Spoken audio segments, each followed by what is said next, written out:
Hello, my name is Alexander Tetor, and today I want to talk about the importance of film in forming perspectives. All my life, I have loved watching movies. They have opened my eyes to new ideas and made me think more critically on topics I normally wouldn't have given a second look. Not only are they a fun pastime, but they're a great educational tool. The first movie I want to talk about is Dune, directed by Denis Villeneuve. Dune came out in 2021 and follows a young man on the fictional planet of Arrakis as he tries to avenge his family after being exterminated.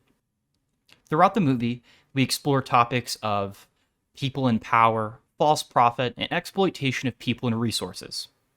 As this fictional planet harbors a resource called spice that more advanced civilizations need for space travel. And so these advanced civilizations come to this planet and exploit these people for this spice resource that they need and will do anything in their power to make sure that they get the spice.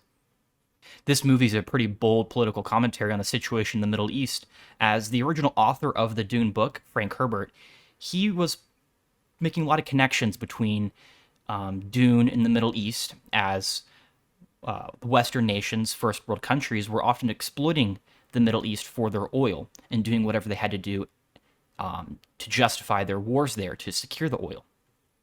What I got from this movie is that you always have to be aware of charismatic leaders. No person is entirely perfect, and don't trust someone who creates their image around being so. The power of faith and story can be stronger than armies. In Dune, these armies are led by a man named Paul Atreides, who claims himself to be a prophet, and he allies these people against all odds and leads them to victory. And this really made me think that, this is factual. We've seen this in the past with the Crusades, whereas the idea of God being on your side is such a powerful motivator. It can make people do incredible things. And it made me look at religion in a different light. The next movie is one of my favorites. It's Blade Runner by Ridley Scott. This movie came out in the 80s and follows Decker, an agent or Blade Runner for the LAPD, as he tracks down AI replicants. Replicants are essentially machines, AI, that look exactly like humans and interact exactly like humans, except that they're made by man and have machine inner workings. And so the movie follows Decker as he tracks down these AI and kills them, but along the way it sprinkles in ideas of, maybe these AI are more human than we are, because what they're fighting for throughout the movies, the AI just want to live. Because right now in the movie, they're capped at 4 years of lifespan before they shut down. And so they're trying to find ways to extend their lifespan. This movie brings up points of ethics of AI and really encourages the audience to ask, what defines and measures one's humanity? Can someone really be more human than others? And this movie I am absolutely fascinated by. The sequel, Blade Runner 2047, is also a really great watch and continues to build off on these questions. But the main takeaways I got from this movie is to not take life for granted. Love your family while you have them, because they won't always be there. And some people don't have families, so be appreciative for what you have. And think for yourself. Decker kind of just acts as a machine in himself, as he's told by the LAPD to just go hunt down these people without really thinking as to why. And he looks at these people as robots. And so the last movie I want to talk about is The Eternal Sunshine on the Spotless Mind by Michael Gondry. This movie follows a couple as they go through a pretty hard breakup, and they decide to have the memories of their relationship erased as they break up. And so this is set in the future where they have this technology, and we follow the perspective of the guy.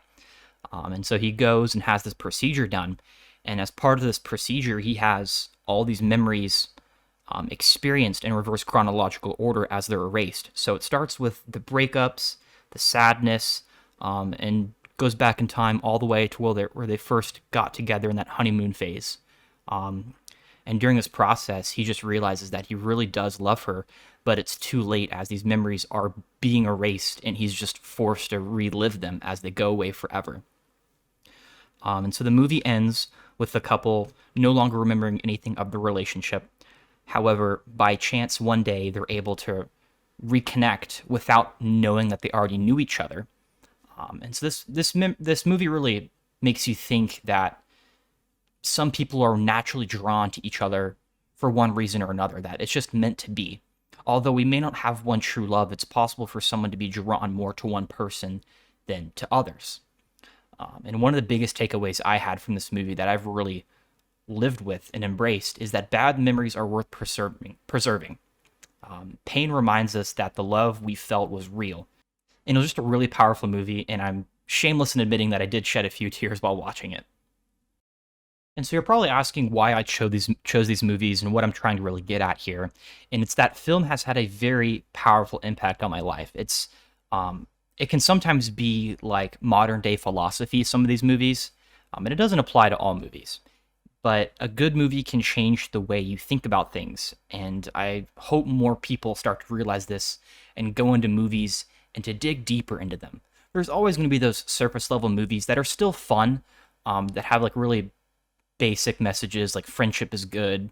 But these movies in particular, Dune, Blade Runner, Eternal Sunshine, they make you appreciate life differently.